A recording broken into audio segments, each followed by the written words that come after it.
Good afternoon, everyone. As you can imagine, passing after Dominique, Dimitris, and Dimitrios is a very high bar, so I hope I will not disappoint you. Sorry for the title. For who those don't know me, I'm working with Dominique. For the other one, and I'm really intentionally addressing the message with the people I was working since 3 years, and there is a lot in the room.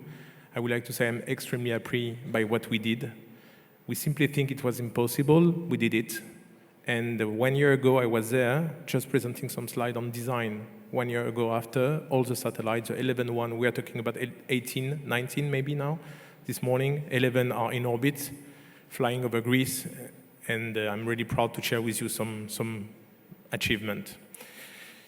I was requested to introduce a little bit more this mission, and it was done already by you, Dimitrios, a few seconds ago, but also to share some lesson learned, which is a very preliminary, high-level lesson learned that we can share, and we will certainly use this for the next phase of the program. So I guess it's a green one. Yes. So yes, the Greek CubeSat in-orbit validation. The motto of this program, when we initiate, it was an add-on of the program. So it was a really plug-and-pray philosophy. And very fast after the renegotiation of the implementation plan, it became a pivot of the program, meaning that we moved from the plug-and-play. This was a huge challenge because the design was already well engaged, and we have to make it happen, but I will say myself, my team, and all the consortium, we did it. The spirit was exactly what your minister said this morning. It was to exploring new space opportunity. I'm not saying all space, I'm saying traditional space, if you don't mind. I have respect for my age. So we were exploring opportunities in telecommunication, but also in Earth observation for the Greek citizens. And this was the motto of the program. Through the Greek National Space Program, as I said, we have engaged 7 contracts for 7 missions, 7 pioneer missions, let's say, 11 non-recurring satellites, a budget of 20 million for the overall, let's say, activity, all development in 3 years, and almost 50% of the Greek ecosystem across the full space value chain. And this was already a challenge. To be honest with you, and we say this morning, when I published the ITT for the Greek program, I say, okay, CubeSat in Greece, known for the downstream and the midstream sector, maybe I will have one proposal. We receive a huge number of proposals, and we have the difficulty to make a choice, but we did it with the support of the delegation. Here you have the mission. As I say, the key objective of this program was to build and empower capability in Greece for the future, and we think we did beyond this objective. You have the 7 missions, the SAT-2, Hermes, Hellenic Space Dawn, MICE-1, OptiSat, PICSAT, PHASMA, and they are all in the room, from student to professor, from CEO to CFO. It's really a pleasure to see all the human factor making this possible. The 7 wonders, if you authorize me to say, not on the antique world, but the new space world, this is what you have on this slide. You have a picture of each mission when they will still be, at this time on ground, in the different laboratory, in Berlin, in Greece, in ESTEC, because we had also the pleasure to have some test campaign with all you guys. So this is really what we name in my team the 7 wonders. Really important is now it's the transition to the fact we are in orbit, and we move from the 7 wonders to the magnificent 7. You see that I make some parallel with some good movies. So Greece and its magnificent 7 are in orbit, and we definitively successfully transform and deploy a portfolio of CubeSat mission, addressing, as we said this morning, communication, Earth observation, maritime services, space domain awareness. But we also pave the way for the secure high-speed space-to-ground communication and RF inter-satellite link, as it was described by Dimitrios. We also work on capabilities to support agriculture, forestry, cartography, environmental test, monitoring. We work also on the space-based 5G IoT communication. We work also on laser communication. We work also on spectrum awareness, space situational awareness services. So you see the spectrum of all the purpose of the different mission is amazing. Just this with 11 CubeSat. Just take time to think what we are doing. A CubeSat is the size of the box for your shoes. Huh? All missions perform in orbit validation at least one key Greek technology, and this was really a challenge. We put it in place with the delegation. We wanted to have a small piece of Greek everywhere on Earth, but also in orbit, and we have it.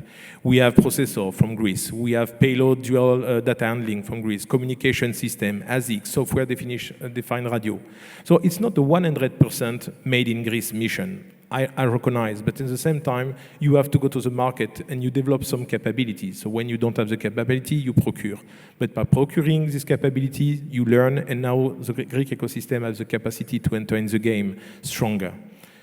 Very important, all this mission allow or will allow to transfer a national investment, and this was well presented by my Greek colleagues, into operational services, directly supporting security, resilience, environmental protection, and economic growth. Because definitively, even if you have the support from the state, you need to develop your economy. You need to have concrete economic cases. After this very fast introduction of the different missions, the lesson learned. I split this in different topics, and I will focus only on few of them. But please keep in mind that this is still under evolution, and we will consolidate this for the end of the program. Design lesson, it's easy maybe, but you have to ensure critical interfaces are frozen early on, specifically for the one under the responsibility of suppliers. Do not leave room to discover something later in the program, in the project. For mission requiring fine pointing and having optical element, and we have a lot, as you know, we have this communication with optical ground station, you have to design the spacecraft for optical alignment activities from the start. We just think that we have to integrate the payload. It's not only the case to integrate the payload. By the way, the optical terminal developed for the Greek program are flying for the first time. So we really put a high bar on the level of technology on the mission. Also, you have to ensure that you have exterior programming access implemented for all programming interfaces you may need. Ability to flash. It's easy to say, but to flash the software and the firmware onto components from the exterior of the spacecraft is fundamental. It's not because the satellite is small that you can do whatever you want. You need to be sure that you keep the integrity of the satellite after the testing. And if you need on the pad to patch a software, you should have somewhere a USB entrance for this. Regarding the procurement, I like these pictures because coming from the traditional space world and speaking now a lot with the new space one, we always say, okay, items are sold as off the shelf. It's easy mission. You buy something on the shelf, but the shelf is very often empty. So you have to identify a long lead item early and procure them as early as possible and to stock them. And I can tell you it's not so easy. Another point also is buying flight spare, at least for long lead item, can greatly mitigate the impact on the commonality issue. And this was a long discussion with my Greek colleagues, and thanks to their support, we have implemented this logic. Because if you break something at 2 weeks before delivery to SpaceX, it's too late. You miss the launcher. So you need to have this spare part. You need to have this logic in terms of procurement. Finally, and I think it's really an important lesson learned that I shared a few minutes ago during the inauguration of the exhibition with some of you, PFM become project bottlenecks, especially when you have a single platform mission. So to use your EQM, so engineering qualification model, or an EM, or at least to have a flat sat to mitigate the schedule of the risk is key, in particular in this new Fast and Furious program. Regarding the assembly integration and testing lesson, this is for all the students in the room. Test everything. Test early and constantly retest. Lesson number 2, test as you fly and fly as you test. This is a secret ingredient of the sauce to have a successful mission. You have also to secure the test facility early and plan for backup in case of IT delays, and we had the flexibility at ESA to say, okay, if you don't have access, we are here for you, and we have some fantastic test campaign at ESA in our facility. Finally, perform a hand-to-hand test to validate the pre-launch configuration and post-separation automated sequence of the spacecraft. It's also a very important lesson learned. I see some smile in the room, so I'm sure we are cheering this. Finally, on operation, have a backup layup plan in case first pass is not successful, and more importantly, the post-separation TLE of the spacecraft is inaccurate. It's really open for the small satellite to have this. not for the big one, but it happens, so you have to be ready to reconfigure you fast. For layout, focus on minimum viable. Do not optimize one subsystem at the expense of the other one. So take a gradual and reserve approach. This is exactly what we are doing step by step. As a rule, and as a backup, always implement a time flag queue for any commands that will affect critically your system during the repair of an in-orbit anomaly. And this will be a lesson learned that I share again and again and again. It's easy to do, it's saving the complete mission.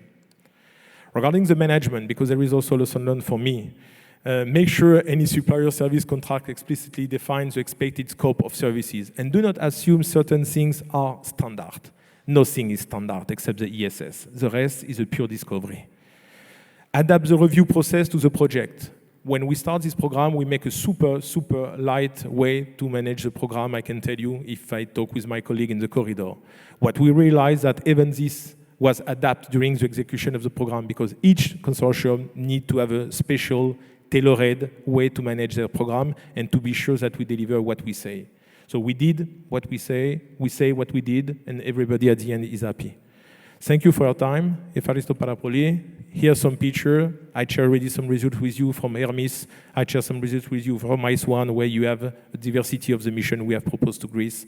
And you see that even IJAN was involved in the program. So it's a full success story in the global economic chain. Thank you, everyone.